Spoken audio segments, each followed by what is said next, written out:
What's up, everybody? This is AJAC, and this is the golden age of Broscience podcast, episode 1, season 1.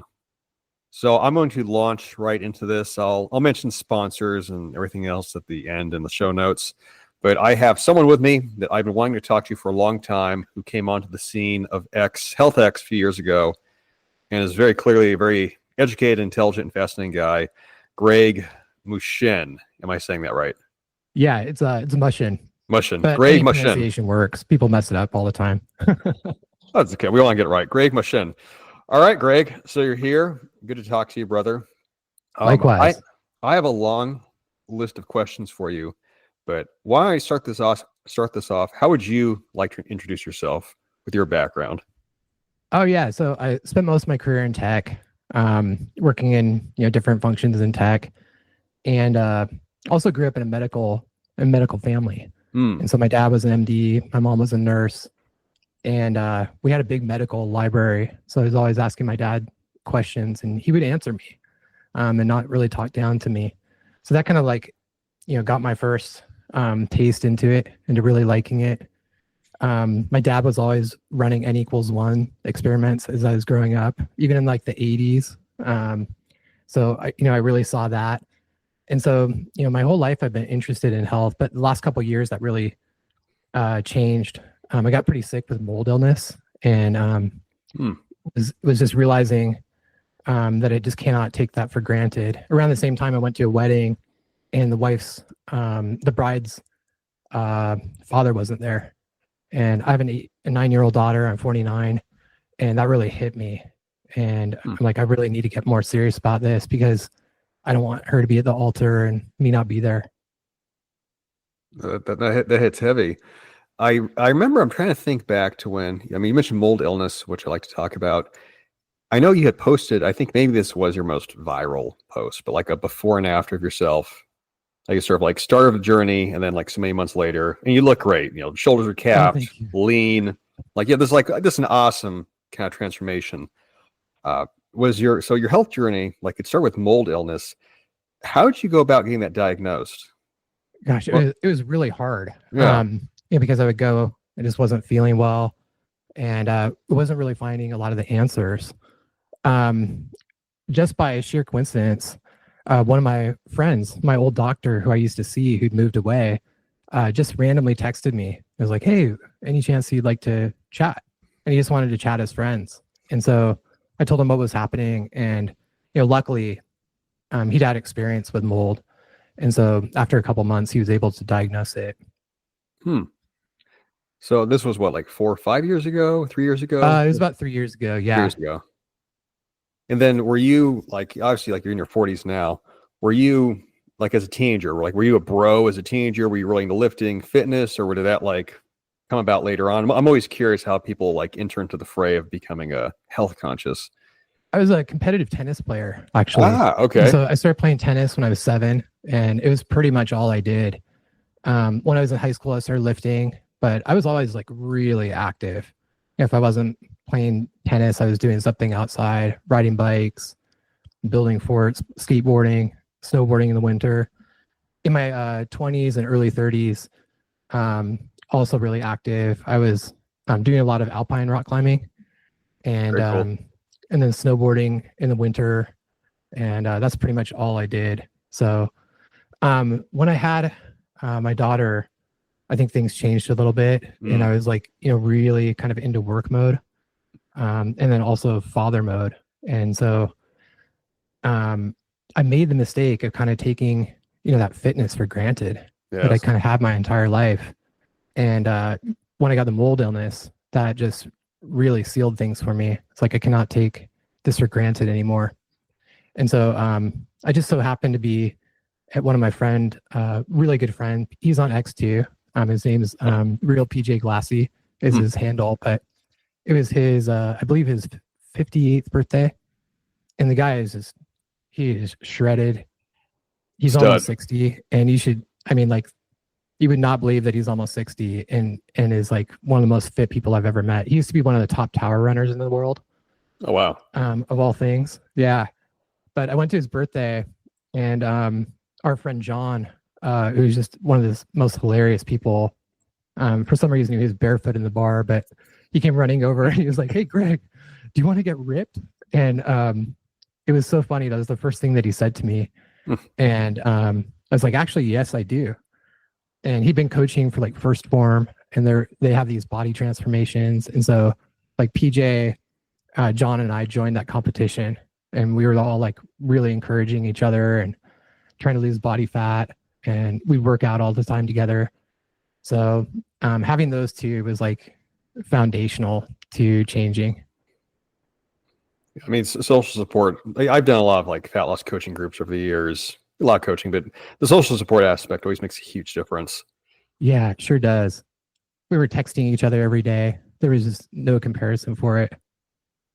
So when you're with the transformation, like since you had that whole thread recently, you posted about walking and sort of like the Hasda and like the ability for walking to potentially increase VO2 max. At that point in time where it's like, okay, I'm going to commit myself to a transformation. I'm going to get fit. Did you already consider yourself to have a pretty good baseline knowledge of training, physiology, strength building, muscle? Like I had a pretty good baseline knowledge of it. But John was really helpful, and he was coaching people, and PJ has been, a trainer for, decades. So I had them to reach out to for a lot of questions and learned a ton from them. But you mentioned that like the Hadza and like my fascination with walking. Yeah. But that's kind of where it started. I remember talking to John, and he was like, "Yeah, I walk at least 10,000 steps per day." And I was like, "Well, could I walk more? Like what would happen if I did like 17?" And he was like, "Yeah, do 17 if you can." And so I was walking 17,000 steps every day, and I just could not believe how much better I felt. And I remember, that time just seeing kind of fat melting off my body. And I just had a lot of time, thinking during that time. And I remember it was summer in Seattle. And summers in Seattle, I think it's like one of the best places on earth, in my opinion. It's warm. It's not too warm. It's just beautiful water everywhere. And I remember walking by these houses, and it was a beautiful night, and you'd see people inside just watching TV. And I remember thinking at that point in time, I'm so glad I'm not in there watching TV. I'm so glad I'm like out here walking and getting lean, and like this is what I want to do. So I think that walking, just having so much time, seeing how it impacted my health positively, seeing the fat come off, that was kind of like the start of my fascination with walking. Gotcha. Since like, would you say that was a start of like, since you've had a lot of what I call like, I say this like in the most complimentary way possible, like a lot of really good bro science deep dives that you've done. Oh yeah. On various topics over like the past year. Was that was like the walking the start of it, or were you one of those guys where you would rabbit hole in a subject even before that? Oh yeah, I've rabbit holed my entire life on the subject, and I just love it. If I see a rabbit hole, chances are I'll dive down it. But yeah, I think where those started was I think my interest in nutrients, and so I've been feeling really flat, and I was telling my doctor about it, the same guy who helped me with the mold, and for whatever reason, we were just testing some things. And he's like, let's test your copper. Let's just see if you have like low copper. It turns out I had like low copper. I took some copper, felt like amazing. Like everything came back. And I was like, wow, like nutrients are really important. Like what else am I missing? And so I remember just kind of like making a list of all of them and doing deep dives on all of them. And then like tuning my diet to make sure that I was like getting the right kind, the right form. So I remember doing that for just like months. Cool. Okay, that's super cool. Like what was it's obviously you have a background as a programmer, correct? Yeah, a programmer and product manager. Yeah, so like what were the frameworks you used when you were kind of doing like your investigation? Since obviously you weren't just probably opening up a Wikipedia article and just I'm just gonna go read about it. Like was there sort of you're like a scientific method model of like how you set about to organize what you're learning? Yeah, well, I've kind of developed one over the years. It's probably better to talk about that because it's a little bit more advanced. But what I typically do, I think one thing that's interesting about tech is you typically have like big systems that you have to learn, and you can never know every detail of them. because, there might be thousands of people working on these things. You can never know it all. But if you know how everything integrates, how everything connects, then it's like you have 10x the power. You know exactly how things are working. And so, I think that that's kind of like my tendency to start thinking about things as systems. Okay. And so a lot of times that's where I'll start, is like trying to understand the system at a high level. And I'll try to find like a review that explains everything. And then I'll do kind of deep dives from there. I try to use almost all primary research. So I'll find papers on that. I have a custom GPT that I wrote that will do like checks of the methods, checks of the stat sig, things like that. So I'll check them all individually, and then I'll read them, go for a walk for about 45 minutes or so, just to kind of have things gel in my mind. And then I'll come back and write. I try not to take notes at all. I do it all from my phone, because I feel like if I take notes, then I'll rely on those notes, and I just want to understand the system, and it kind of forces me to do it. So yeah, that's the basic process. That's super cool.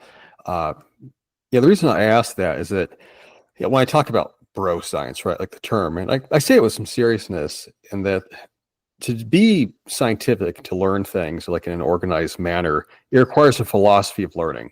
Mm-hmm. If you're going to approach a subject of like, okay, I want to learn about X, how are you going to learn about it? And then like, what is sort of the viewpoint as to how you think, those pieces of information, like the whole collective picture, like how's that going to be, processed and analyzed? And there's I guess, I don't know, you call him a philosopher, but there's a very famous South African, John Smuts, hopefully I'm saying his name right. I think he was like actually the prime minister of South Africa at one time, before it was even South Africa. Oh, wow. But he wrote a book called Holism and Evolution. It's like, holism, like holistic thinking. And the book, it's a little bit wandering. Like you can kind of read through the first 30 pages, and it will probably, like, that by itself, it almost be, suffice, unless you want to read the whole thing. But he talks about the necessity of holistic thinking as applied to science, and how the compartmentalization of science that had happened even to that point. This was like the early 1900s, where you had people who were subject matter specialists, but they didn't know anything outside their field. And they weren't aware as to how their knowledge would integrate into a larger picture. And when I think of like a bro science perspective, taking it seriously, it's to view things like, I think potentially what you do, like take a systems-based perspective. You can't know everything about the system at all times everywhere, but you can identify the principles of how it interacts. That's right. And how it functions. And like, I'm very outcome oriented. Like, what's the outcome? Like, I always want to know what the outcomes are. I think, work backwards through there. Outcomes in the real world. So, but obviously you're a much more, probably logical informational guy than myself. So you actually build a model, obviously with your own GPT, Greg GPT. Well, it's just like a custom GPT in Chat GPT that just has custom instructions. It's nothing, crazy. Yeah. But the holism, I like really resonate with that. One thing that I've noticed that is kind of a weakness in modern science is people stay so siloed. Just what that philosopher was saying. And it can be difficult to understand the system when you're just looking at a slice. So that's another thing that I try to do. I wouldn't consider myself an expert in any of those silos, but at least trying to connect the high level, how things work across them.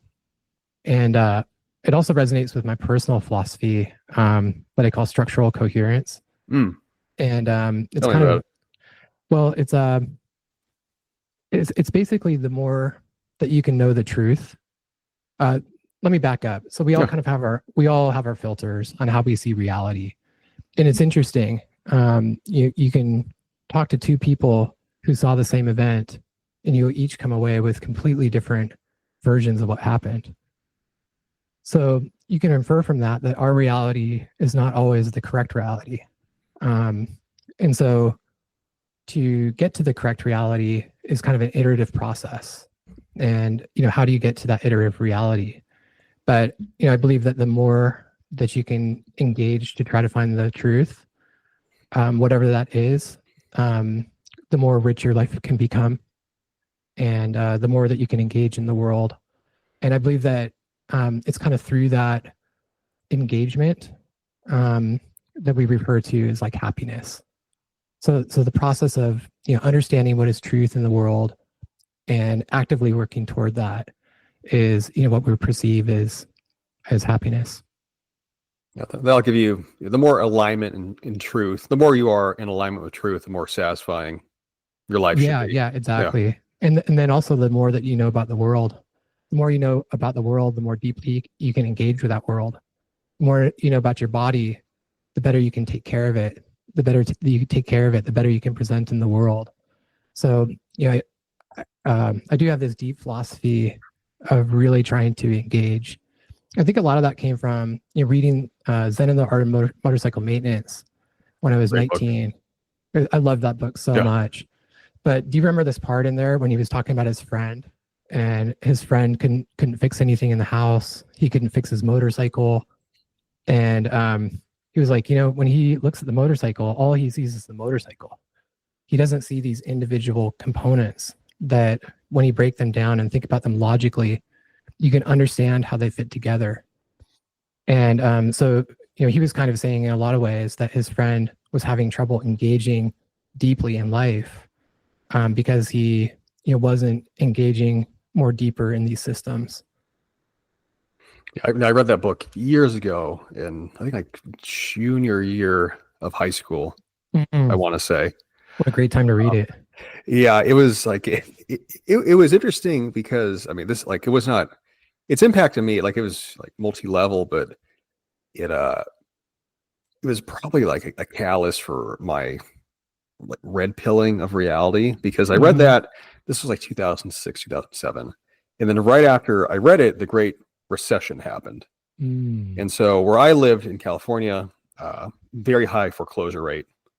Lots of people lost their homes. Like I in my particular like city area, I think it was really high, like 1 in 4 homes, like went under, foreclosed, bankrupt.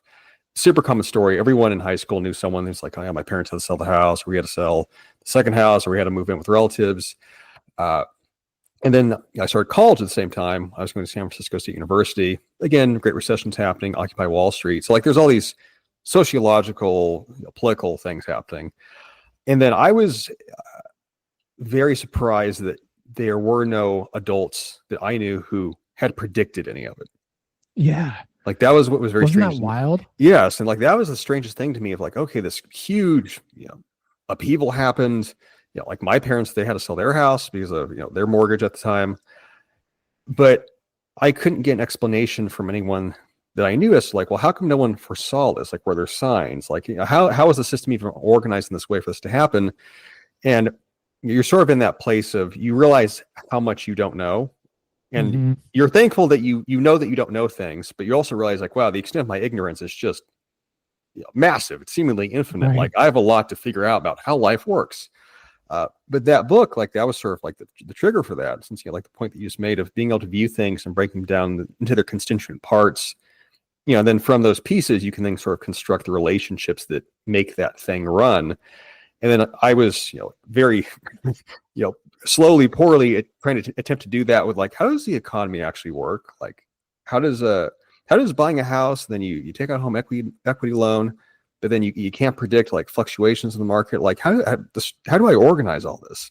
And it took years to get through, but had I not read that, I'm sure I probably would have struggled for longer, than I needed to. And it still took a long time to sort of get to a point of, I'd say, sort of economic security of feeling that I have a fairly accurate reality picture, that the decisions I make for my own, financial prosperity are useful ones, with the outcomes that I want. That still took about a decade, but yeah, that book was always interesting to me, since I would sort of mentally reference back to it, of like, okay, I'm trying to, reading about whatever, like the what was it, like the Tort Act, the TART Act, that when there's a legislative act that sort of took away like all like sort of the bad loans. Like I remember the Obama administration, it was something like $700 billion. We're going to take all these things off the balance sheet. Yeah. I'm like, The TARP. Yeah, TARP Yeah. Act. I'm like, how does that work? How do you get $700 billion out of thin air and then you just like make debt go away? I'm like, all right, let's kind of break this down. Like it was just like this very weird time to be 18, 19. But yeah, Zen art and motorcycle maintenance. Like, thank you. That's so amazing. You were helpful. It sounds like it had almost an identical effect on you. Yeah, it was. I'm the author. Like, I don't think he ever expected it to be interpreted that way. Maybe he did. Like, you never know how your work is going to make an impact on people. But yeah, that was an interesting time in life. So, yeah, going back to I guess the science portion of it. So, I mean, a question for you, since you have a framework for obviously like making sense of data and research, sort of this scientific study. What is your perspective on the datafication of health now? Because obviously we have lots of devices, we have lots of ways to, maybe have biomarkers. We can do blood work, we can do heavy metal testing, we can do Dutch testing, we can analyze urine. How does someone organize all of that and not go crazy from it? Oh boy, yeah, that's a hard one. That is a really hard one. Take your time. You have so much data and you're just like, where do I start? And especially a lot of times it's kind of funny because we're more advanced than we've ever been, but at the same time, things are just like still really primitive in a lot of ways. But I think if you kind of understand, what are the things that are going to be, what are the big levers that are going to be driving health? I think for a lot of people, that's weight loss, it's fat loss. If they get their blood work done, they lose weight, they lose fat, they lose visceral fat, they lose liver fat. They're going to see markers improve, like insulin sensitivity, fasting glucose. So I think it's kind of trying to get an idea of like where you're starting, and then what are going to be the biggest levers that you can pull based on your starting point. And then what are the markers that align with that? And what does good look like? So I'll give you an example. Let's say you have 50 pounds to lose. You have a fasting glucose that looks good, but your fasting insulin is like 18. Maybe that's starting to get pretty out of range. You might go see a doctor. They might call it prediabetes. But really what's likely going on there is hepatic insulin resistance, and just needing to lose liver fat. So obviously those will be different for everyone. It's not going to be the same for everyone, but I think just trying to figure out those big levers and then just focusing on a few of them. So in the case of a person who might have 50 pounds to lose, their fasting insulin is a little high, then that might look like, okay, I'm going to start walking or exercising. I'm going to try to lose weight. I'm going to try to lose this liver fat, and I'm really going to watch that fasting insulin. That is probably, in a lot of ways, you could think of that as kind of the headline metric, because if you improve insulin sensitivity, you're going to improve a lot of things in your body. So I think, not looking at all of these signals, just trying to find a couple that you want to focus on, and then designing the interventions to really drive those. Gotcha. I mean, so let me think of how to phrase this. Do you have they say like sort of a fundamental theory as to like how an organism operates, like what the point of it is? So to give context, like the way I oftentimes will describe it to people, like when we're talking about, let's say we're having consults, like, okay, we want to get healthier. And I'll describe it within the frame that your body fundamentally is an organization, a system of energy. Like this, this is speaking simply, like your body is an organized system of energy. The more efficient that system is at energy going through the system, like the healthier you're going to be. You could view exercise as being able to put forth high amounts of energy. You can measure kilowatts or muscle force, like various things. But like if you can exercise, you can run really far or lift weights or sprint hard. Like your body can use energy efficiently. You can expel energy. You can metabolize it. Like that's the state we want to be in. And then someone who's overweight, obese, like they have metabolic syndrome, their body is inefficient at using energy. Like I think that framing is simple enough. Yeah, like okay, I love that framing, because if your energy systems are good, if you can select the appropriate fuel for the context and utilize that fuel well, chances are like all of your other biomarkers are probably going to look pretty good, except for the genetic stuff that you can't control. But yeah, that is a great framing. And I love that framing because a lot of times, when people get overweight or they haven't been working out, they may not be able to use certain fuel sources. They may not be good at like oxidizing fat, as an example, and maybe kind of like stuck in glycolysis. So yeah, that is a great way to look at it. Yeah, I got that from if you like cursory read of like ancient Greek philosophy, Aristotle, like the concept of vitalism. Oh, so like so many like thousands of years ago, where you have, let's say, like old Greek guys, and they're trying to figure out like they're having these oral arguments, right? They're trying to study things just by cutting them open or looking at them, like what makes something alive, which is a good question, right? Like what does make something alive? Like how do you even define that? But there was this idea of vital energy of like, okay, like a living thing, like a flower or a human or an animal, like it's somehow filled with this metaphysical interaction where it's more than just the parts. It's living and it's breathing and it's going about and doing these motions and these functions, and it has this life cycle. And vitalism, later on, it was like not taken seriously in science. Like things got very compartmentalized, materialized, like where because it requires sort of like what's like a teleological view. If you're going to say that something's alive and vital, like does it have purpose? That's a big argument that happens in science. Are things just random, or do they actually have purpose? Like, and then that's its own philosophical discussion. But that vitalism concept always stuck with me, because when you're trying to describe to someone like what makes somebody healthy, like it's a good question. Like what does make someone healthy? How do you even go about? Again, you have to give that some kind of definition. And the energy definition, I think, works well, certainly in the context of exercise and like nutrition intervention, because you can very easily describe somebody like, look, the way your body is using food, which is energy, it's not efficient. The way your body is insufficient in these nutrients or in these micronutrients, your body's inefficient at movement. So if we can, when we're trying to fix all these things, what we're trying to fix, we're just trying to make you a more efficient living system, and you'll feel better, you'll perform better. And there's lots of ways to go about measuring that, but the core is always on that vital efficiency. Yeah, I love that. If you think about like most diseases being downstream of metabolic health, well, what is metabolic health doing? It's just, it's all energy utilization. And so, yeah, I think that there's an amazing argument for that. I also think that there's like kind of one other aspect to it too. Yeah. If you think about like a car, an energy system, you kind of have that, the inputs, gasoline, the combustion, but also the exhaust. And so I think that's an important part of it too, is like flux. So not only are you generating energy, but are you kind of cleaning up after yourself? And so you could think of like flux in terms of glucose. You eat something, you have a big spike in glucose. Are you moving enough to clear it and get that translocated into the muscle? I think same thing for lipids too. If you eat a big meal, has some fat in it, you're going to create triglycerides, VLDL, and then I think those will ultimately get turned into LDL. They'll be in circulation, and are you clearing those effectively? So yeah, I think that's kind of like, in a lot of ways you can think of it as like the exhaust part of the energy system, where you have the the inputs, and the outputs would be the flux.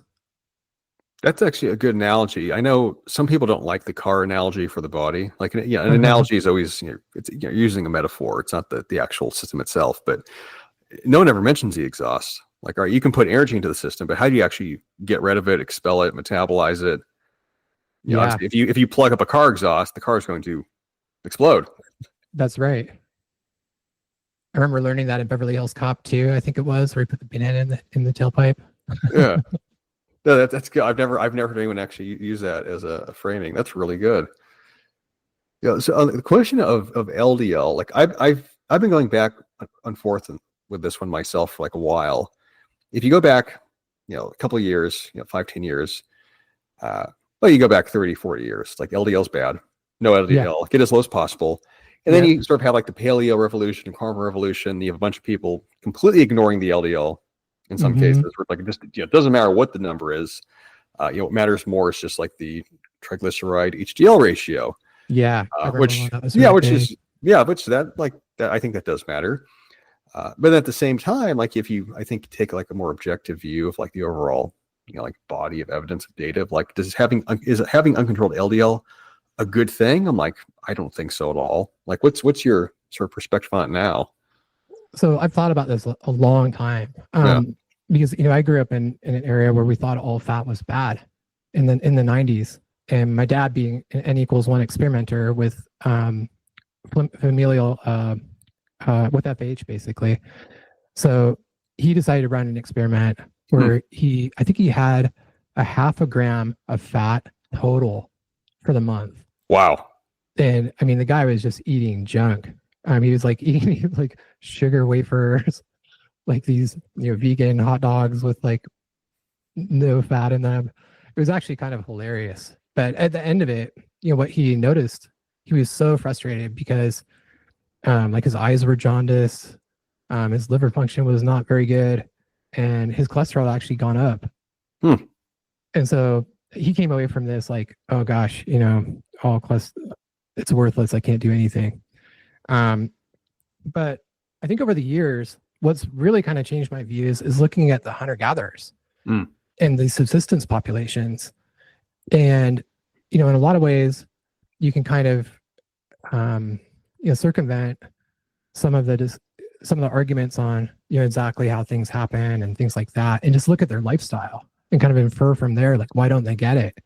So the Tismane are like one of my favorites. As a population, they tested, I think it was over 700 of them for CAC, and it's the lowest CAC ever recorded. I think even when they're like 50, like CAC is like 8 median or something like that. Wow. But then you can go over to like the Hadza or the Maasai, and you can kind of compare them, and neither of them get heart disease. So they don't have high rates of heart disease. And in the Maasai case, I think they are ingesting like 100 to 200 grams of saturated fat or something crazy. And so you look at the Maasai and you're like, is saturated fat good or bad? Well, I think it's kind of contextual, because I think they can get away with that because they're walking up to 16 miles per day. Back to this flux that we were talking about. Yes. So same thing with the Hadza, they're just getting so many steps in per day. And they've all done these double labeled water experiments, so they can, really accurately estimate their energy expenditure. And there's this really interesting pattern that I think is pretty fascinating. But when you look at their PAL, which is physical activity load, so that's their base metabolic rate, which would be, if you're laying in a hospital bed, how many calories are you going to burn? Divided by TDEE, so total daily energy expenditure. And once that's 2, it seems to be the case that most chronic diseases go away. Of course, this is correlation, but I do think there's causative elements of that. Then what you can do is you can take these same people, you can move them to the city, and their PAL goes down to 1.6. A lot of them had, a lot of people don't know this, but some of the hunter-gatherers actually have insulin resistance. It's hepatic though. And so they can still clear glucose through muscle. But you move them to the city and that hepatic goes full axis. And so their activity level goes down, their cholesterol goes up, and rates of disease start going up. So I think that low-level movement of flux has a lot to do with it. It also helps with endothelial health.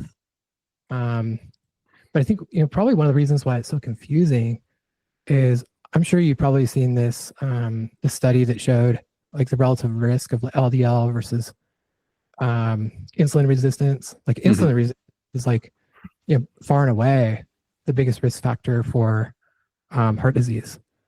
Yes. And I think that you can believe that and also still believe that the cause will be ApoB retention. And that probably just makes it easier to retain. Or blood pressure, same thing, like kind of compromising the endothelia. So I think it's I really do think trying to get ApoB down is really important, and trying to get as much of it out through movement as you possibly can, kind of throughout the day, is really important. That's interesting. Yeah, I've been thinking about this since, depending on I'll reference somebody. There's a chiropractor I follow named Stefan Hussey. I'm gonna say Hussey. He's on Instagram. He wrote a book about the heart. He actually had a heart attack in his 30s that he survived and made a full recovery from.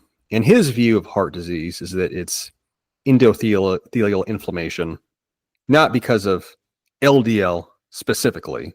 It's like, the high cholesterol is more of a proxy, a symptom of, a greater disorder, inflammation in the system.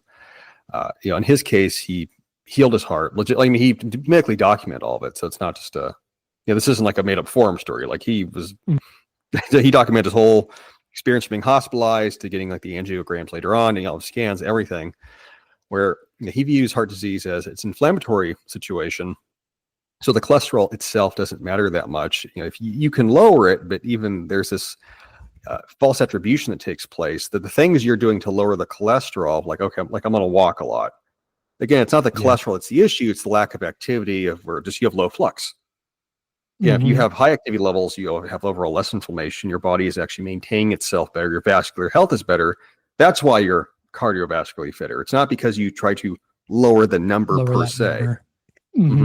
Yeah, I do think it's interesting. You look at a lot of these subsistence populations, and if you were to kind of look at their blood work, a lot of their LDLs, it's all under 100, but it's not the like baby infant numbers that a lot of people are seeking today.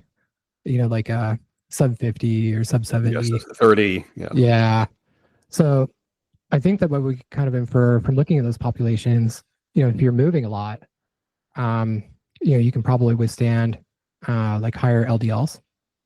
And that, you're probably right. A lot of that probably comes down to endothelial health. When you're moving, that's going to upregulate nitrous oxide. It's going to start vascular remodeling. So just by moving a lot, you're going to avoid arterial stiffness and a lot of the things that will probably contribute to. They'll be contributors for sure. Yeah, then like in his case, he also mentions like he gets very into circadian rhythm, like heliotherapy, red light therapy, EMF, grounding, like he's very big on. But the vascular remodeling, like I've read various cases of sometimes you'll have weird situations of someone that is, let's say, like a triathlete or a runner, and they still have really bad, let's say, like CAC score. Despite all the activity, it's like, okay, well. Okay, so the exercise, itself is not entirely protective. It's like, well, why is that happening? But then it gets into like more of like, okay, is it a clotting disorder? Is it something more genetic where maybe your body's just more prone to this, building up calcification, like overreacting to maybe like arterial injury? Like, I don't know, right? Like this is all hypothetical. The athlete CAC is a really interesting one, because they can have like CACs of 400 or higher, kind of depending on their age, but their events are lower. They have like lower events, and it appears to be like a different kind of CAC. So it's kind of, you can think of it almost like a smooth sheet on the endothelia of calcium, and it's kind of thought to occur from like kind of micro injuries. Just system stress, basically. Yeah. And then it goes in to repair it. But there are now ways. I just got a paper from this really prominent lipidologist in South America. Really great guy. But you can actually distinguish between those two CACs now. Oh, wow. This is a paper that was written earlier this year in March. Okay. So it'll be interesting to see.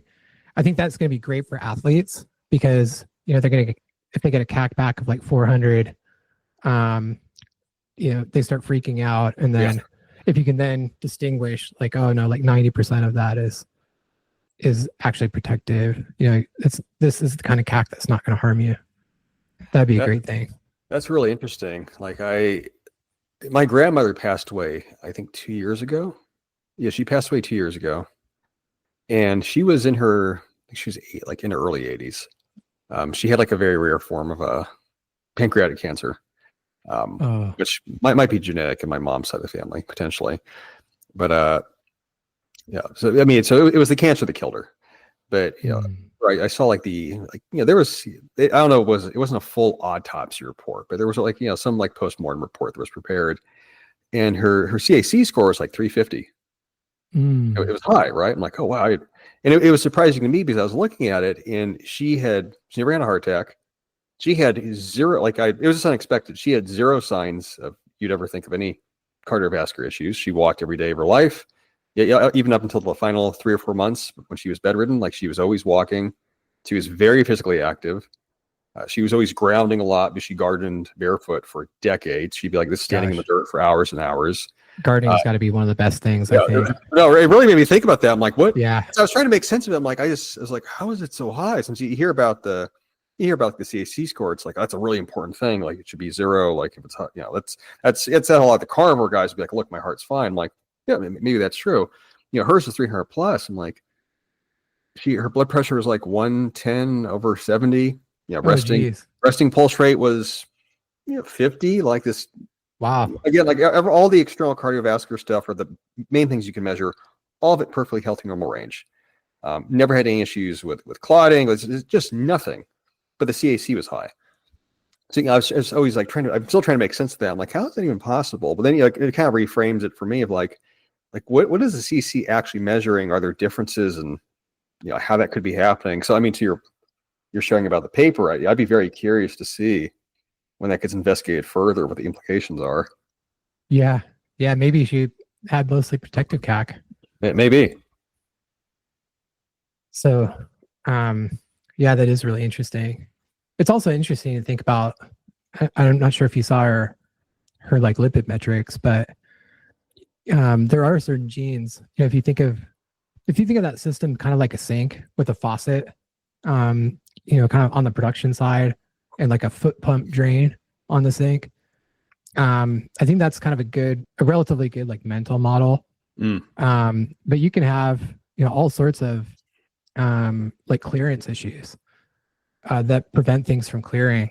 Like if you look at the Amish, really, really interesting. It's almost like a perfect natural experiment because they walk 18,000 steps per day.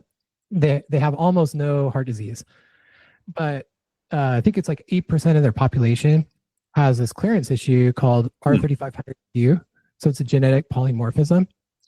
And for those people, even if they are walking 18,000 steps per day, they're going to have 3 times the risk of heart disease. And it's just basically because the drain is kind of clogged.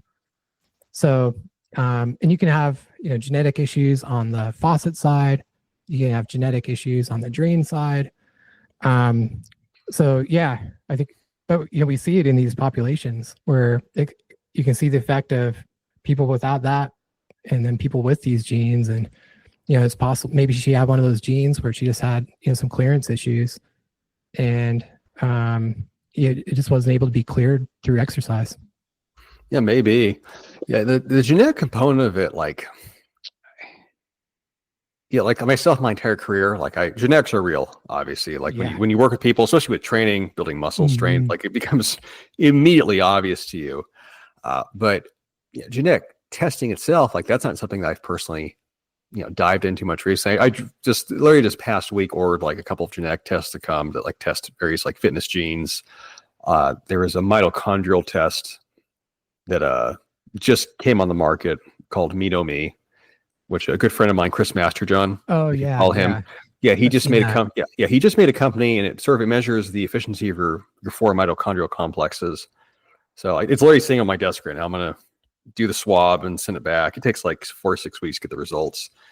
But really, I think for customizing like one's own healthcare, being your own doctor. I'm like, that's that's sort of like the next frontier of it. Since the general stuff, I think at this point is fairly mostly figured out. Like we exercise, don't be overweight, don't be fat, right? Like A1C, like those things we know they're important. Sleep, like it's the basics, the fundamentals they're unchanged for all eternity. Yeah. But then getting to specifics, I'm like, then okay, now you're getting to level of like your own DNA and how your body handles stress and handles nutrients and processes byproducts and substrates, and like that you have to deep dive on. Oh yeah, you do. It can get complicated fast. I mean, even just with a couple different genes, there are a whole bunch of methylation genes, which determine how you methylate things, which are pretty common. Genes for basically everything. And I think that as soon as you kind of master those fundamentals, at some point you're going to get to the point where you're looking at your labs and you're like, okay, there's something genetic there that needs to be investigated. That's happened to me a lot. What are some examples? So I have a vitamin D receptor gene. So, which when you think of it is not really a good thing to have when you live in Seattle. No. I need, it's like probably living in the worst place I could with that gene. But so you have to take more vitamin D basically because you're just not synthesizing it as well. Another example was MTRR. So I have that, which is a methylation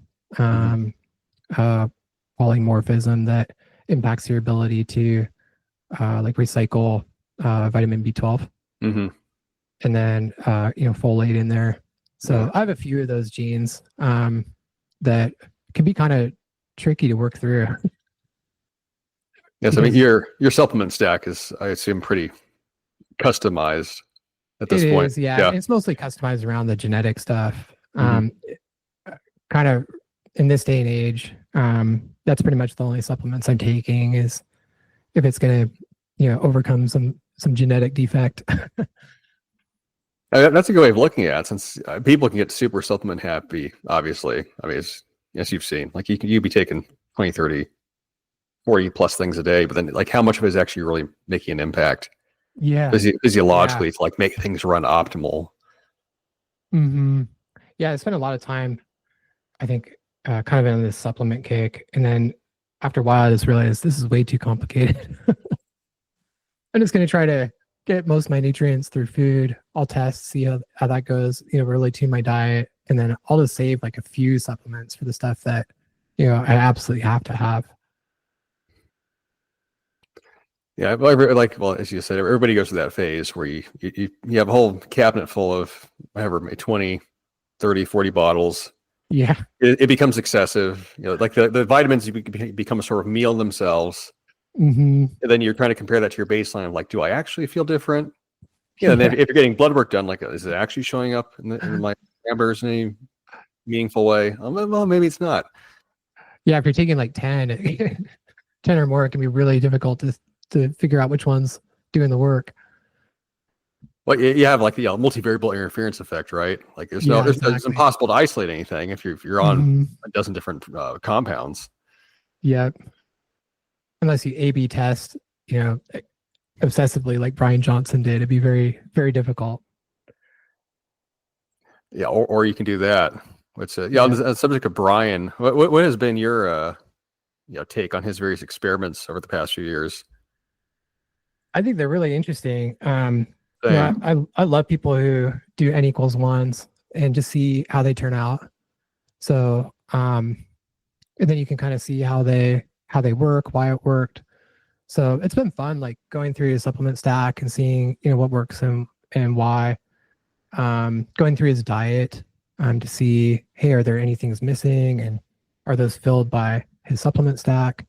So, he's got a pretty good system, but it's just fun to watch him, experiment.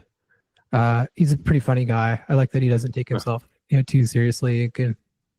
What was that one meme when he came out in like the nightgown and the candlestick and moon bra cap? Yeah. Oh, that was so funny. Yeah, I met him. Oh, sorry. Go ahead. I was gonna say I met him last year in Dubai at like a health summit that NOS put together. He was a very genuine guy. Like Yeah, his ideology and trying not to die aside, like he talked to everybody that talked to him, just super, it's honestly like a sweet individual. And then, as soon as it was like 9:30, he's like, all right, I got to go to bed. Like, I'm out. Then departed. That's another thing to admire is just his discipline. He's so disciplined. And I think everyone that I know who's met him has said the same thing. It's like, wow, he's like they say two things actually. Wow, he's so nice. And then the second thing is like, and his skin is amazing. He's very pale. Like you can tell his skin looks very soft, like just like he doesn't tan, right? He's not he's not trying to get any melanin production going. No. So it's interesting to me since like maybe he does live longer, but then there's that whole, I guess you'd say like the PD sphere of people where, so he has a very low core body temp, right? Mm-hmm. Like his core body temperature is like 94, 95. 95. Yeah, it's right? So like crazy. Hypothermic. Yeah. And their argument is that he's actually like lowering his sort of like vital energy over time. And that's why his body temp is so low. And that's not gonna, that's gonna like potentially lead to like, an earlier death. Or maybe it's the opposite. Maybe that actually does preserve you out for longer. Like, I don't know. Like, we don't know. Yeah. I've spent so much time rabbit holing on this exact topic, and I could not find any answers in the literature. Like human. And it's crazy. You see like a couple case studies of people with temperatures that low, but not many. And then if you look at there's this big group of people that they studied for CRON, which is that calorie restriction, optimal nutrition. So the idea is that you kind of bring the calories that you're eating down, and that will kind of slow your metabolism. You have it just goes a little bit slower, and from there you kind of your core body temperature comes down. But in this group, what was really interesting is like it only went down to 97. So, and it wasn't that big of a standard deviation. So, yeah, really interesting that he's down at 95. Not sure how he's doing that. Yeah, I don't know. I remember reading something years ago. I think maybe Dennis Mangan shared it. Like, I don't know how accurate it was, but it was something to the effect of like all mammals have only a certain number of heartbeats, like over the course of their lifetime, that you could calculate. Mm-hmm. So maybe like part of living longer, if you slow your heart rate down, you have a low resting heart rate, then like you'll live longer because eventually when you reach your maximal extent of your beats, like you'll be 100 versus let's say 75, someone with a faster heart rate. Now, is that actually true? Like the premise of it itself is like maybe not. Like that'd be how would you study that? You'd have to, I guess, get a group of people together over the course of advanced age, probably from 50 onwards for 30 plus years, measure all their average heart rates, and then like to see who lived the longest. Right. Yeah, that's always the challenge with anything longevity related is just the limits of being able to study it and how long it takes. So I guess what you can do is you can observe populations, which a lot of people do, and that's what they did with kind of the blue zones, which is a whole other topic. But it's just very hard to study. And as much as I would love that to be true for us to, escape aging velocity in the next 10, 20 years, I do kind of have difficulty believing it. Just because I see so many gaps in the literature right now. Just in the stuff that I'm doing, like probably every day I'll run across a gap. And sometimes they're basic. Like I was talking with Dr. Tro, and he and I were having this debate on does saturated fat, kind of directly impact hepatic fat in an isocaloric state or in a deficit. And, we couldn't find any clear answers on that. So it can be like pretty basic stuff that is missing sometimes. And so I think it would be difficult to kind of figure out aging if there are all of these gaps in the literature. It's just going to take a lot of science to fill it and kind of put everything together. And then the other long pole is just testing. So even if you do, it's probably not going to be one big breakthrough just by virtue of how the body works. It's going to be like a ton of little ones. And, how long is each one of those going to take to test in humans and validate? So I think it might happen someday, but I think we're probably a ways away. I don't know if it'll happen in my lifetime. Yeah, we're probably a few decades away from that. I was like sort of rabbit holing a couple of months ago on the precursors of the Don't Die movement. So if you go back to the very early days of biohacking, like 1980s even, yes, at this point, like 40 years ago, and you can read statements from various various scientists, very grand proclamations that we're going to beat aging by the end of the century, and we're going to be living like 100 plus years, all of us. And like this is, let's say, like 1985, and none of that came true, obviously. Yep. And then you go back to 90s and 2000s, and in a lot of ways, he was kind of like the Brian Johnson of his day. Yeah, and I remember that documentary came out like 2010, I want to say. Was it Transcendent Man? Yes. Is that what it was? Yeah. Yeah, that was a good one. And that's how it can be. I think that's the thing about being a technologist is you can be right in terms of the future that you see and just wrong on timing. And that could be the case with both of them. Like premise correct, maybe timing is a little bit off, as it was for Kurzweil. Yeah, that makes a good way of saying that. Like, I mean, that's a sort of a common refrain, even like in like Silicon Valley, even in like in venture, like the idea is good, the timing was wrong. Yeah, exactly. Yeah. So I think it's probably the case. They probably have the right idea. I think Brian Johnson will be right.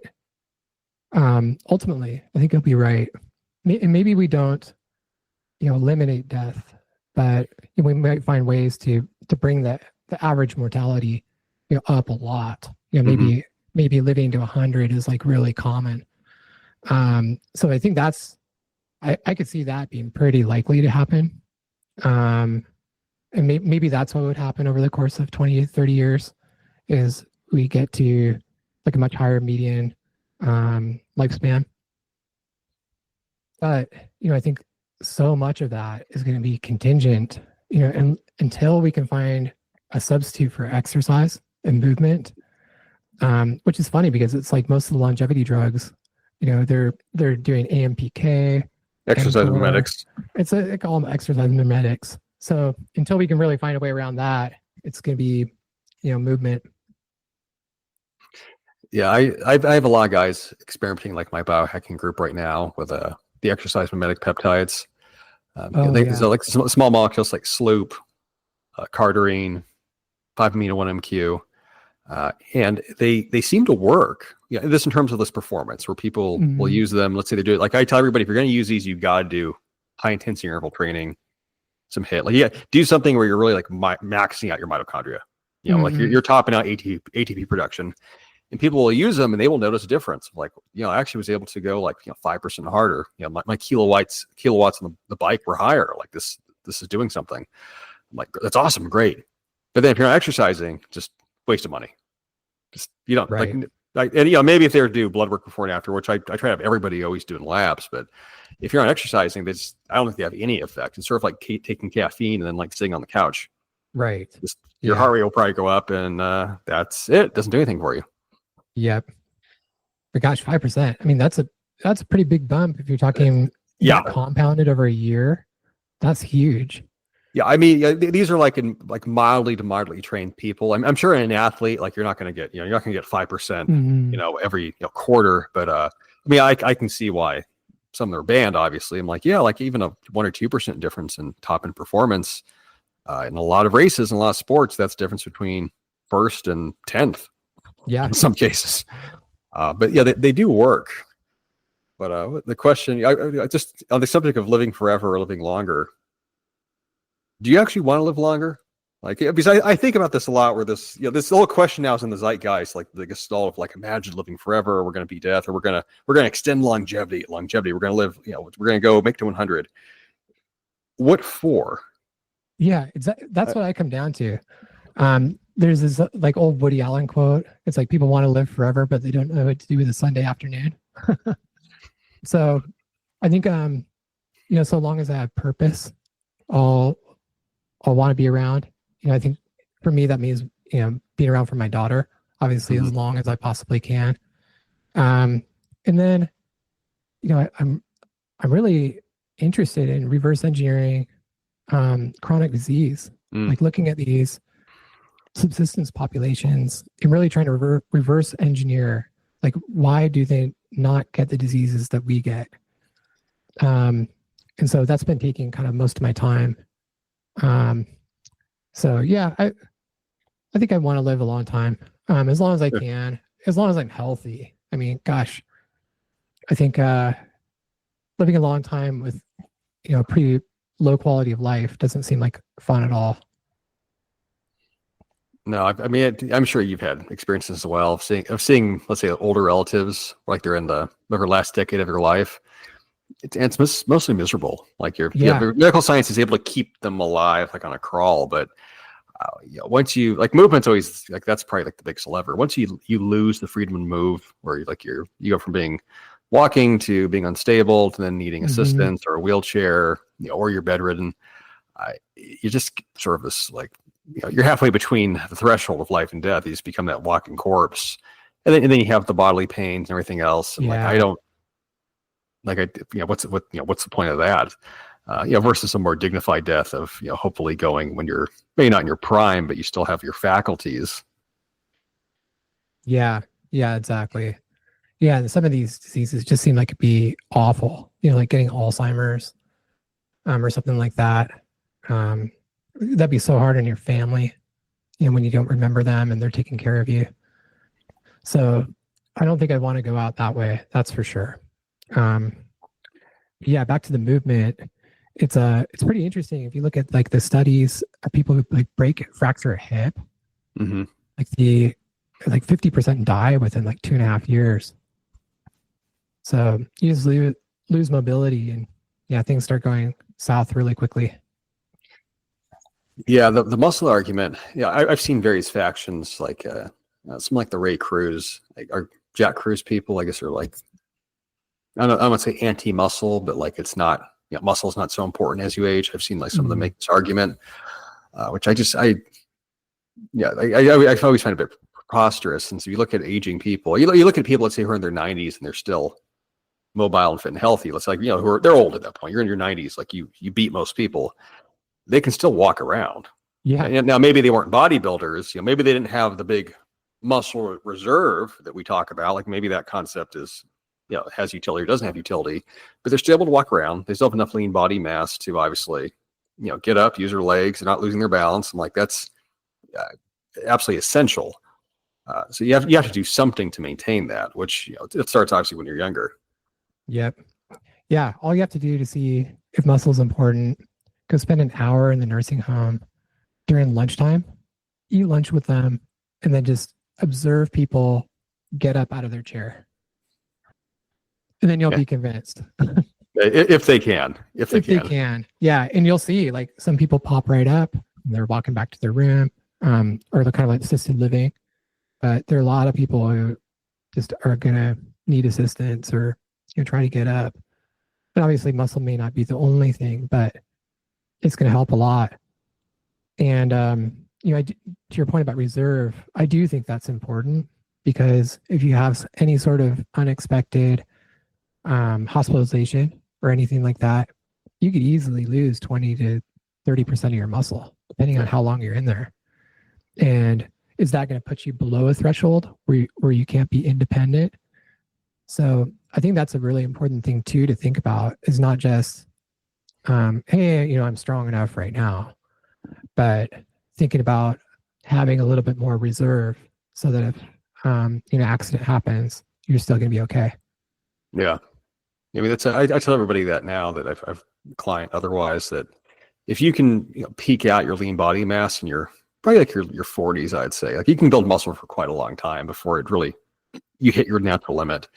If you can top that out in your 40s, like you're going to age well, because you're going to obviously, like, you'll hit 60. Probably the 70s is when people really see a decline in function. You can actually meet some very fit 6-year-olds. Yes. You don't meet like, well, maybe there's exceptions, but like, the likelihood of meeting a really buff 78-year-old's pretty low. Increasingly rare. Yeah. Very, very rare. So get as strong as you can while you can. On the subject of training, how do you structure, this is like a bro question, how do you structure your training workouts now, exercise? What does that look like for you? So I basically do a 5-day split. And so it's shoulders, back, legs, arms, accessory. And then I try to walk between 17,000 steps per day. And on occasion, I'll do a rehit. But what I've found is that it seems to add a lot of fatigue and kind of take away from my lifting. So I just try to get as much movement as I can, steps and lifting. Pretty straightforward. Yeah, so I have a carol bike in my room. Sometimes I'll do zone 2 for an hour a few times a week. But just try to keep it really simple. So it's just easy to stick to. Yeah, I mean, that's basically like lift and walk a lot. Lift and walk. Gosh, if you lift and walk a lot, you're going to go pretty far. So the 5-day week split, that's it's a sort of like a classical bro split. Yeah. Essentially, like 1 day a week. Classical bro split. Frequency. Mm-hmm. Yeah. How'd you arrive at that? Was that just sort of figuring out your recovery in terms of this, how joints, muscles felt, and then sequencing it out that way? Well, I was doing a lot of experimentation on my own, and then finally decided to get a coach. And so Antidoc put it together for me. Mm-hmm. And I love it. It's been great for me. And I've done a lot of modification. Like what day do I put leg day on? To make sure that I can put everything into that. So I've kind of tweaked it from there, just based on how I'm feeling. And then also the timing, I think, is so important that I've learned. Like I seem to do better kind of in the afternoons for upper body, but in the morning, I really need to do legs in the morning. Yeah. If I wait too long, I'm just not going to be able to put my all into it. Interesting. Yeah, the once a week schedule that gets critiqued sometimes, but I've always found that to work extremely well. I've heard about this, I think, in the PPL sort of program, treatise I wrote, where if you want to absolutely guarantee recovery session to session, just do 1x frequency. Yeah. Now you can argue well, is it optimal? What if there's what if your gains recede? And I don't take that seriously since I've done it with so many people. I'm you train a muscle group, a couple muscle groups once a week. You can go as hard as you want. Like legs, for example. You put all your muscle energy into it, and you won't train again until 6-7 days later, and your recovery will be at its peak. You don't ever have to worry about managing. I'm still kind of tired from the last workout, or if even the interference effect of, let's say you're trying to train legs twice a week, so you train them Monday and then Thursday again. But Thursday is not going to be as intense as Monday. I'm just 1 day a week. Try it. It might work really well for you, especially past the age of 40. It works great for me. And I kind of substitute higher volume. So I do think that allows you to do a little higher volume with that too. Definitely. So I really like it. I think it works great, but it's going to be different for everyone. Probably why we argue about it incessantly for... This is the same argument's been happening since 1920, basically. How many days a week do you train? I train 3 days. How many days do you train? I train 5 days. 5 days? How do you do that? Exactly. Well, I think, Sarah, I can't remember. She does legs, I think 3 or 4 times a week. I don't know how chicks do that. I mean, there's obviously differences in physiology between men and women, but ever since glute training got really popular, right? 2010s, Brett Contreras, glute training took off. Every woman now wants a juicy butt. Mm-hmm. And you see these girls training legs, basically just the whole week is training legs. It's an upper body day and the rest is legs. But then they actually get really good results. They get great results. Which I don't think a man would get, honestly. I don't know. I don't think I could do it. No. That's for sure. I mean, my legs seem to be pretty shot after 1 day a week. It takes multiple days to be back at 100%. So I don't know how they do it, but I know Sarah, I mean, it's not like she's going light either. It's not, she puts a lot of effort in. Yeah. and does like 3 days a week. So I find that very impressive. I wish I could do that, honestly. Yeah, there's some difference in female physiology where obviously, like, being women, like, having, lack of testosterone, or well, not supposed to have testosterone, but they have a lot faster recovery from, like, certain volumes of training, compared to men. Sure, so definitely aerobically as well. But then even having higher estrogen levels is beneficial for muscle recovery.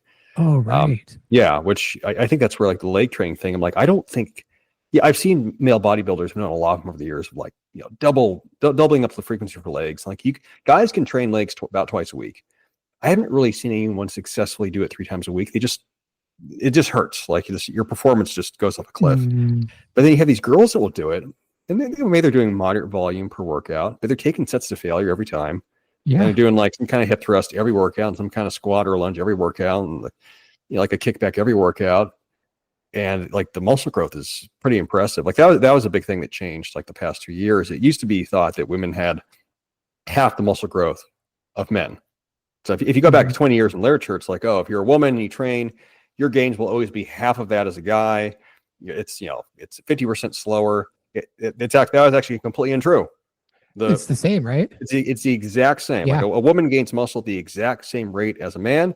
The difference is just overall, obviously, smaller body size, just starting point wise. Lower ceiling. Smaller skeleton, like, the ceiling's obviously a bit lower, but the actual rate of gain, no difference. That's so cool. Yeah. Yeah. I think that could like really inform like how women train too. I think they're all, really afraid. Some are very afraid of like getting too big and looking too muscular. So I think that, I wish that more of them would understand that, they're not going to turn into like a male bodybuilder. But they're just going to like look really good. You look really hot. Really lean and muscular arms, and it's not something to worry about, like getting too muscular, I think, as a woman. No, I've only known like 2 or 3 women in my lifetime that like legitimately had what I consider like male muscle building genetics, where like their upper body would get like, they got bigger beyond what they want to look like, but it's a very, very rare problem. It's very, very rare. Yeah. I know 2 women like that. One doesn't work out at all, and she has like a 6-pack and just like totally ripped. She looks like if she spent like 2 or 3 months training, she could like step on stage and like win a bikini contest. And yeah, she just doesn't train at all. It's just, I think a lot genetic. And then another one who, is just like really, really muscular, like former pro athlete. But she works out like really hard. But yeah, just has this incredible physique. Yeah, that's maybe the future will be we don't need to train at all. There's a friend of mine was actually looking to like full statin therapy recently. I guess like a newer version of it that supposedly delivers like system-wide muscle building effects. But I've seen about that. We were talking earlier about like the genetic component of aging, where if we, all these things that we get done now to try to improve health and extend lifespan. I guess if we really were to live longer, we probably wouldn't have to do any of them. Probably, if we were to reprogram ourselves genetically, where our mitochondria and everything in our body just operates at absolute peak efficiency, number one, you'd be like with the guys who are like the freaks, right? They can get away with doing everything wrong, but they still look great. Yeah. I think we'll probably get to that point. I think it's going to take a long time.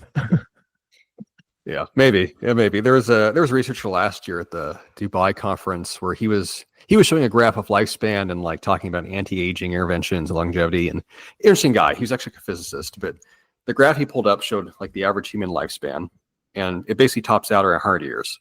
He's like the maximum human lifespan. I'm sorry. He's like the maximum lifespan is about 100 years, barring like those very few outliers.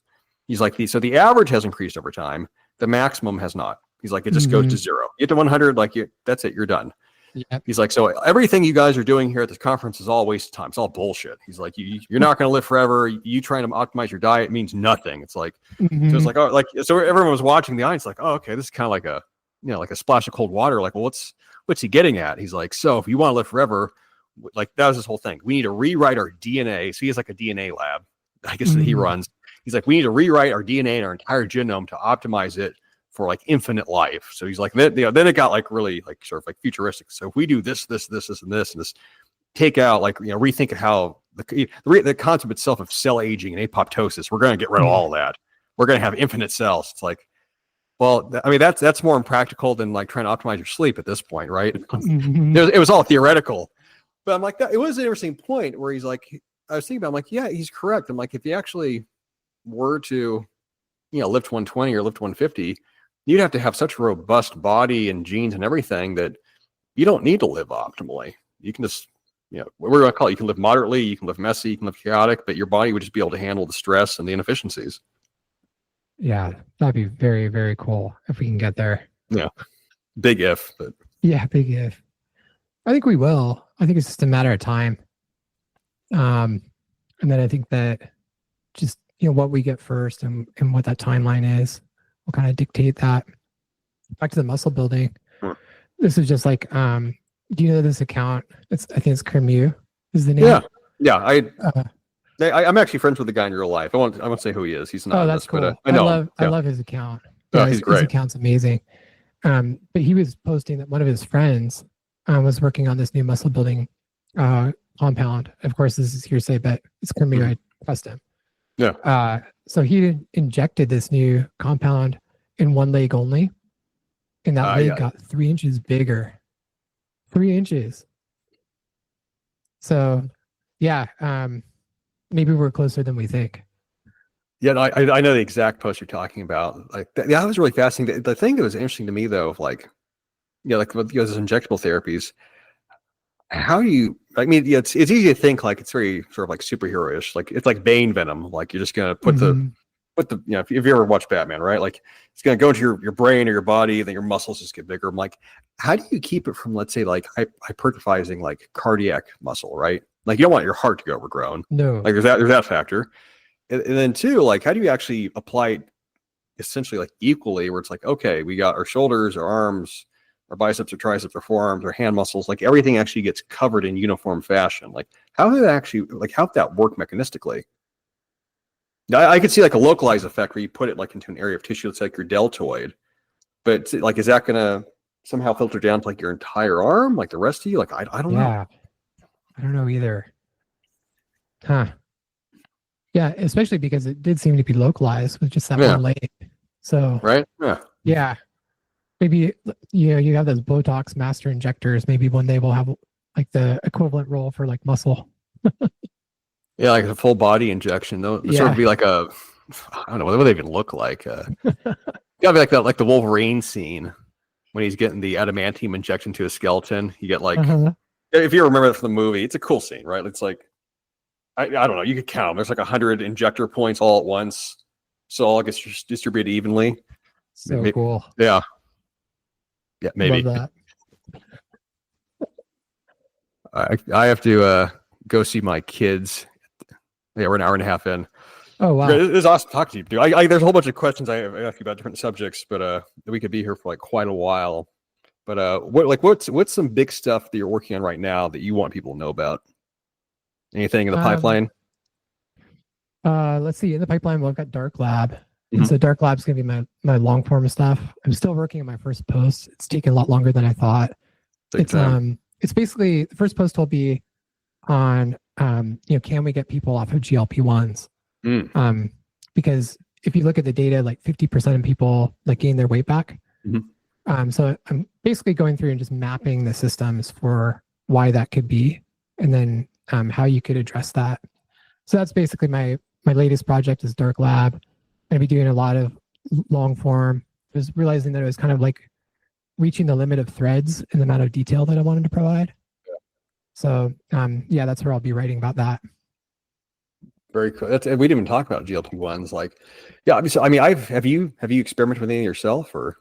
I did. I took some very low dose TERS. For a couple of weeks, and it was like crushing my appetite. I couldn't believe it, and it was like I think less than 1 milligram per week. Oh wow! So, so I just stopped using it. Yeah, no, I've been on like an experiment now, like full disclosure. So I've been using Retta since I think May, end of May, basically. So I'm going to take it for like 6 months and just like, I saw before and afters with blood work. I just want to see what changes. But I have a ton of people in my group that are using it, and also tears as well. But yeah, like the remission rate for it, where like half the people that use it do regain the weight back.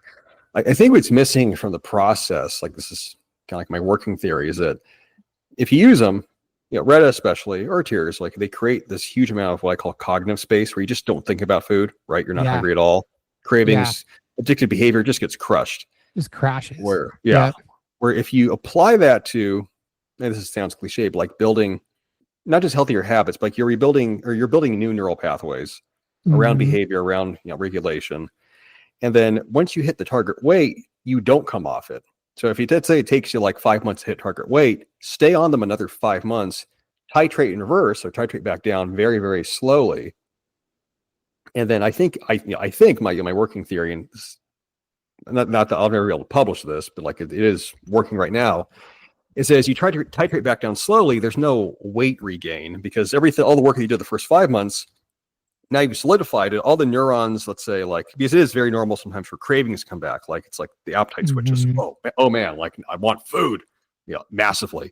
It's like get that mental loop to just like those neurons that fire together, let them die together.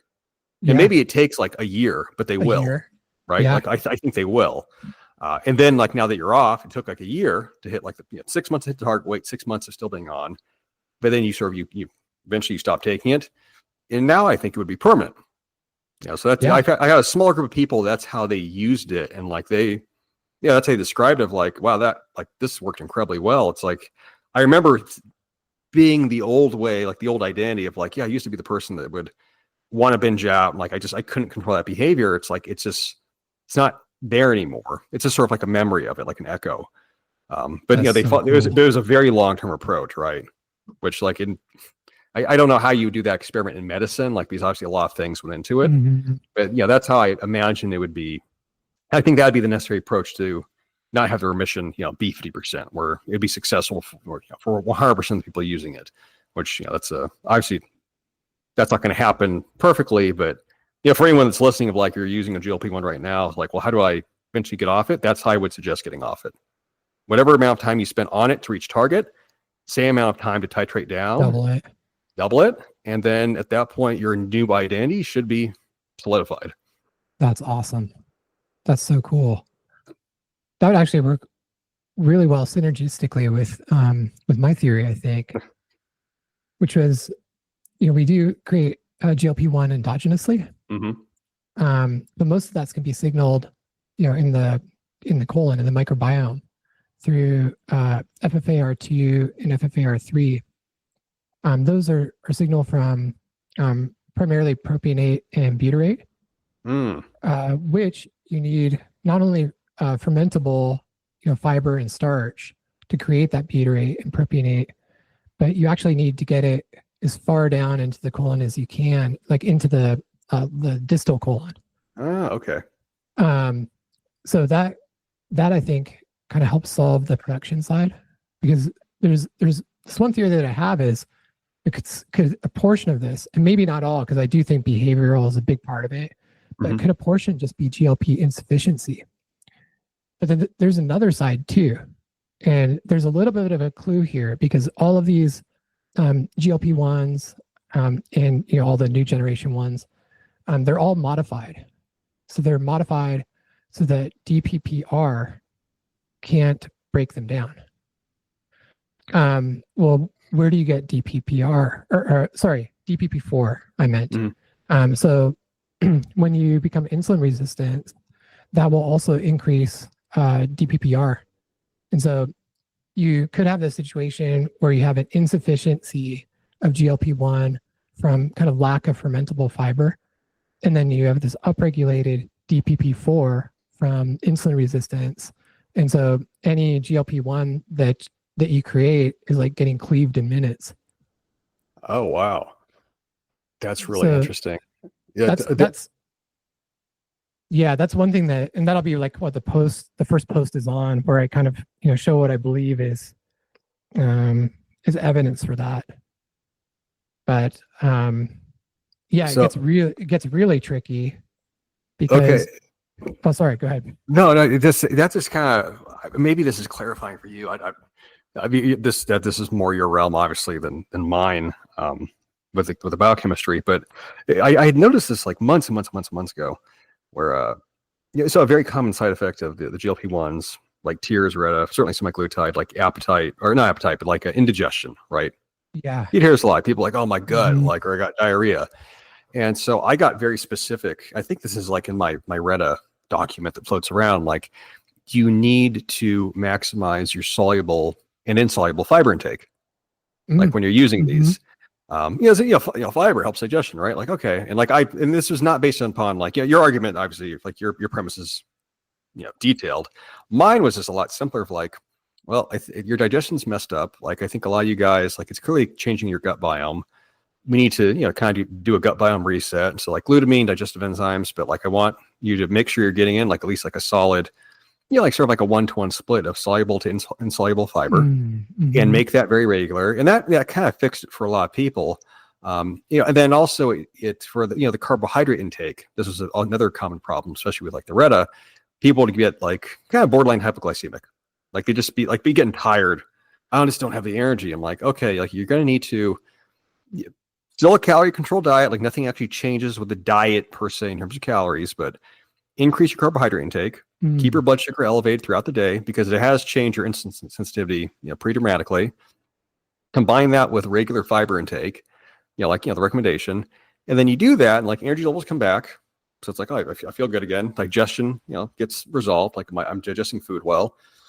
Awesome. And then when they eventually sort of titrate off it, it's just the overall sort of appetite, digestive regulation, energy levels. They stay even. You don't have like That's these so weird cool. fluctuations happening. That's so cool. Yeah, I bet that's probably only helping the endogenous GLP-1. Yeah, maybe it is. Yeah, and if you're telling them, are you doing any psyllium husk in there? Yeah, by chance. Yeah. Yeah, that's actually. So I think that's a really important one. You mix with kind of other fermentable fibers and starches because it becomes, that gel and that viscous.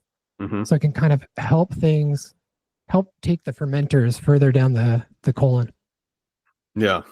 So that one's particularly important. Like it has almost no fermentability itself. I mean, it's like really low, but it's like great as this like gelling carrier. Yeah. Yeah. No, that's what. Yeah. There was a book I read a couple of years back, like cells, gels, and something else. But yeah, basically talks about the importance of like gelatinous, like structured water, forms in the body, which I was like, oh, that's really interesting. Since it's so easy to do like the hand wavy explanation of like fiber is important. It's like, why? Like, what's it actually doing? It binds stuff together. How? And then like you dive a little bit into it. It's like, oh, okay, like you actually, like if you're going to actually dispel, byproducts of digestion and then have them in like in a structured form where you can, poop it out, right? Like it has a certain consistency to it. Like it's going to need some like gelatinous binding of like, oh, okay, so the psyllium husk, like that makes sense now. Yeah. Yeah. Gosh, fiber in the microbiome is like infinite rabbit hole. Yeah, I went through a period like some years ago. I'm like, no fiber. Let's just see what happens. But then, like, I've always had like somewhat sensitive digestion, and like at my mother's side, they tend to have like stomach issues. And then I started incorporating more fiber, and it's, especially this past year, I was in South Korea, and the South Korean overall like generic diet, very high in soluble and insoluble fiber and prepared fiber, right? It's not raw vegetables. Like everything is stewed, or it's a broth, or it's pickled, or it's fermented. The meals just have like fantastic micronutrient density. And I was only there a few days, and like I just felt great, like eating the food. And ever since I got back, like my wife now, like is every meal that I have, all of them, it's like, okay, protein source, obviously some fat, fiber source. It's a mix of fibers, and like my previously sensitive stomach, just non-issue. Yeah, it's amazing how much it helps. I'll do the same thing. I'll like mix in either some psyllium husk or some it's called SCF, which is corn fiber, which is like my favorites, or like some of the fast fermenters, like inulin, just tiny amounts of that. But yeah, Pectin's a great one too. But yeah, I love mixing them in with every meal. So you can kind of think of it as like building a fire. Our fermenters are going, but you kind of have to stoke that fire. We're going to have the kindling, which is going to be like the really fast fermenters, mostly fermenting in your like proximal colon. And then you've got like your RS2s, RS3s, like the resistant starch. Those are like putting big logs on the fire, where you're going to get like a lot of fuel, but you need to have the fire needs to be going pretty well to do that. Then you're going to basically, it's almost like pushing a fire down a pipe, and that's kind of how the psyllium husk works. Just pushing that fermentation farther and farther. That's a really cool analogy. So for someone that, let's say, they're listening, they have gut issues, right? They don't digest things well. Like, do you have a protocol of sorts for like introducing fiber into a diet? Like, how would you sequence that out? This is something I'm just getting into. Yeah. But who I think does is Ross.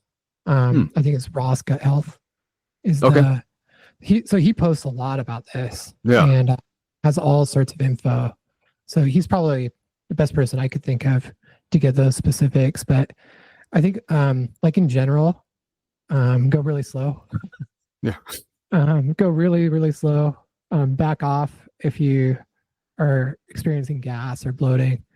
Just kind of titrate down, and then just and try to get some every meal. And just like you're recommending, I think that's the best approach. And trying to get at least some mix of the faster fermenters. I think is a good idea, but very, very low doses of them. You don't need too much of them. No. And then I think as much resistant starch as you can get, RS2 and RS3, once you have those fermenters like fired up. So that's like in green bananas, heated and cooled potatoes, heated and cooled rice. I think particularly basmati because it's high in amylase. So green plantains, things like that. Okay, that's super useful. Since I think for a lot of people where they try to add in fiber, this is a very generic recommendation. Like I made this mistake years ago.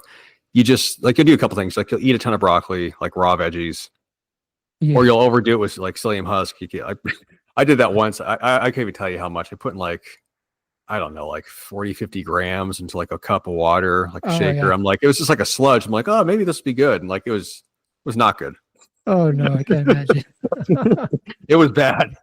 I bet that was bad. Yeah, there's never any direction on it. It's just like it's just a generic fiber. It's like, well, what kind, how much are there differences? Okay, that's I actually want to do a big post on that. Yeah, because we have this category which is fiber, but there are a whole bunch of things that we lump into that bucket that are not fiber, but we just put them in fiber because they're not protein, fat, or carbohydrates. So this would be like FOS is an example. FOS is what it's called. That's a starch. So there's just so many starches that are bundled in with the fibers. What constitutes it, like an actual fiber? Well, I think the insoluble, soluble is the difference.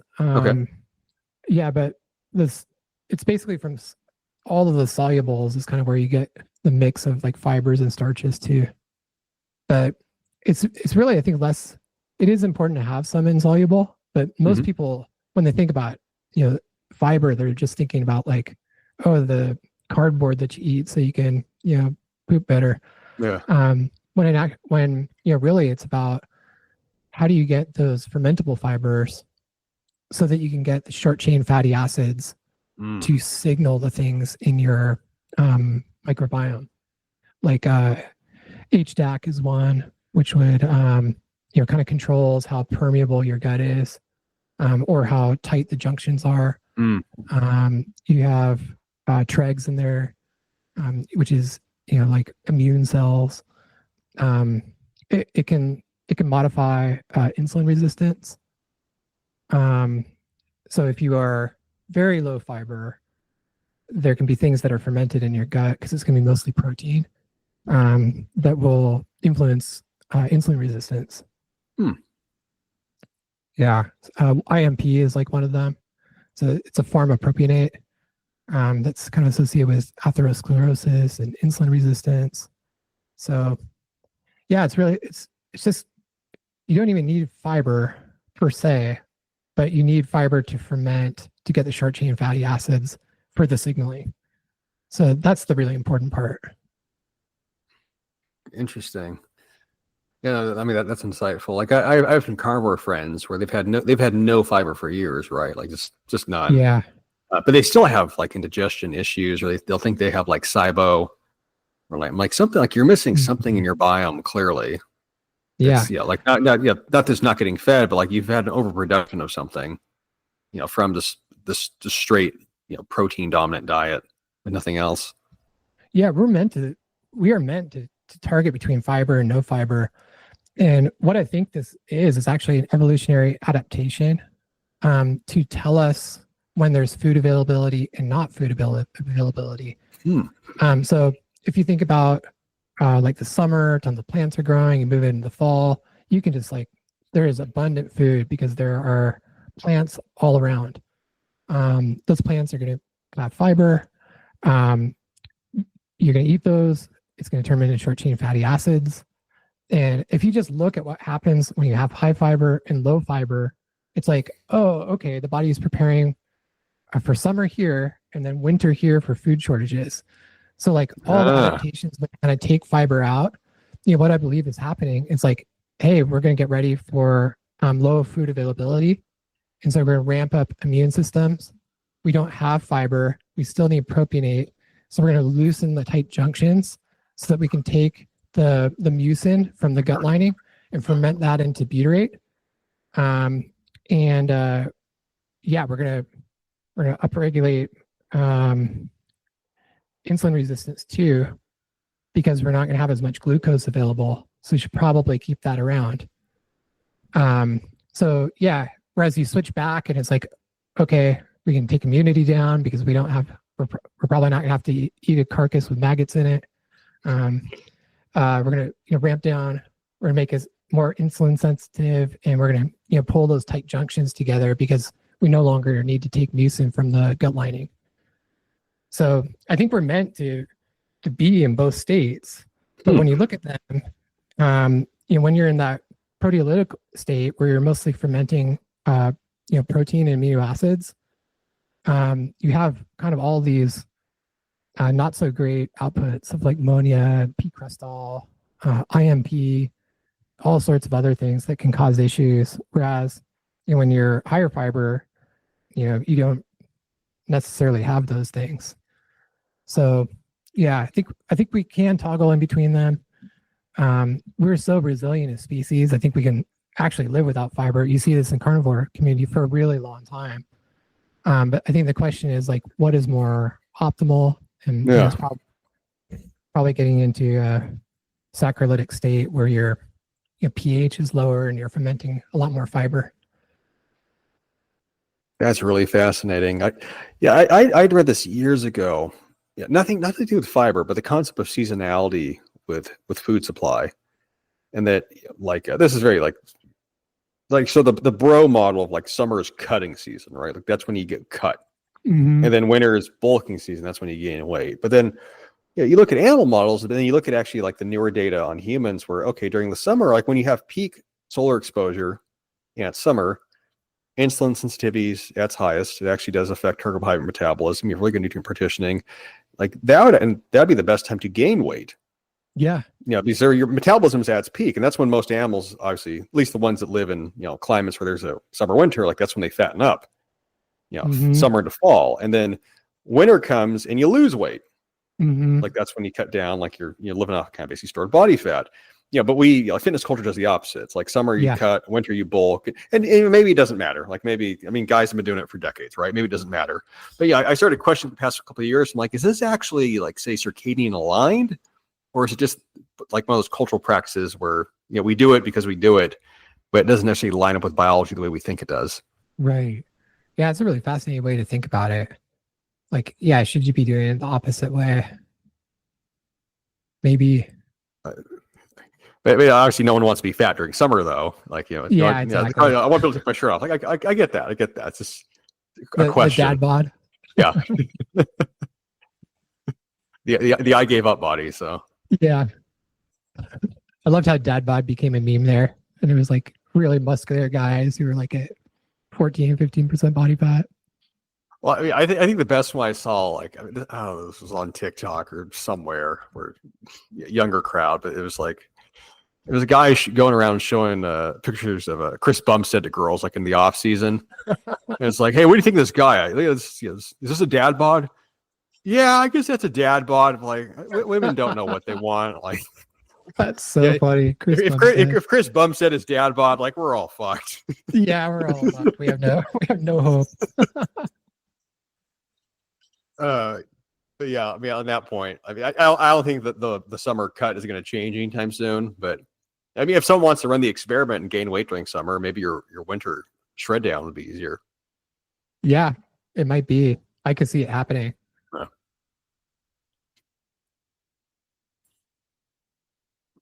All right, my son's here looking at me through the door. He's like, Dad. Yeah. Yeah, no, I was like, oh, let's wrap it up, Greg, 45 minutes ago. Yeah. All right. But okay, so you got the project going on. Obviously, you're on X. If people want to come, work with you, consult with you, where should they find you? Just send you a DM. What's the best place? DM me on X. Yeah, that's probably the best place is DM. I do check, the other messages too quite frequently. So if you end up there, I'll check it. Awesome. All right. It's been great talking to you, brother. I know we could keep going for a while. Yeah, it has been. Thank you so much for having me. No problem. Absolutely. This was fun. And then, the listeners, if you guys have questions for Greg, if you want to come back or you want to deep dive on a topic, just let me know. And hopefully we can do this again in the future. All right. Thanks a lot. No problem. Adios. Adios.